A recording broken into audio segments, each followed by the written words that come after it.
پوچھنے آئی، بڑا پریشان کر گئی۔ لوگوں نے کہا حضور بی فرمانے لگے میں نے گھر کے اندر جگہ بنائی ہوئی تھی، ایک پردہ لٹکتا تھا، اس طرف میں بیٹھتا تھا، اس طرف اگر کوئی عورت مسئلہ پوچھنے آتی تو پردے کے اس پار بیٹھ کے وہ بات کرتی تھی۔ روٹین میں عورتیں طلاق کے مسائل، گھر کے چھوٹے موٹے جو جھگڑے ہوتے تھے ان پر سوالات پوچھتی تھیں۔ میرے خاوند نے مجھے یوں کہہ دیا ہے تو اس کا کیا حل ہے؟ تو میرے بیٹے نے مجھے آ کے بتایا کہ ایک بوڑھی عورت آئی ہے باہر مسئلہ پوچھنے۔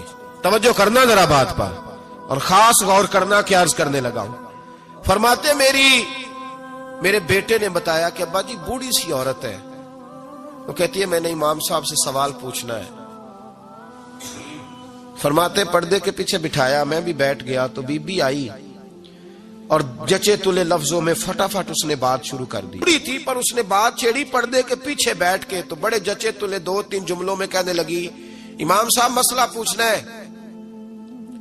فرمایا پوچھو۔ کہتے میں بڑا تیار تھا اور میں اللہ نے بڑا علم سے انہیں نوازا تھا، کہتے میں پریشان کبھی نہیں ہوا تھا، لیکن یہ بی بی پریشان کر گئی، یہ متقی لوگ تھے۔ فرماتے ہیں میں نے کہا بی بی پوچھو۔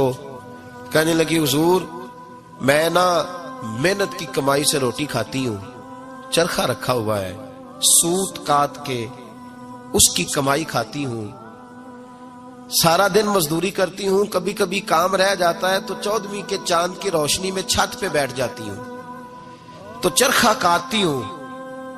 بادشاہ کا لشکر میرے قریب سے کبھی کبھی گزرتا ہے، ان کے پاس بڑی بڑی لالٹینیں، بڑے بڑے ان کے پاس روشنی کے بندوبست ہوتے ہیں۔ لشکر بادشاہ کا گزرتا ہے تو بہت بڑا لشکر ہوتا ہے، کئی کلومیٹر تک وہ گزرتا جاتا ہے، تو کئی دفعہ اچانک اس کی روشنی بھی میرے چرخے پہ پڑ جاتی ہے۔ مسئلہ یہ پوچھنا ہے کہ اس روشنی میں جو میں سود کاٹتی ہوں اس کی کمائی میرے لیے حلال ہے کہ حرام ہے؟ امام احمد بن حنبل فرماتے ہیں میں تڑپ کے رویا۔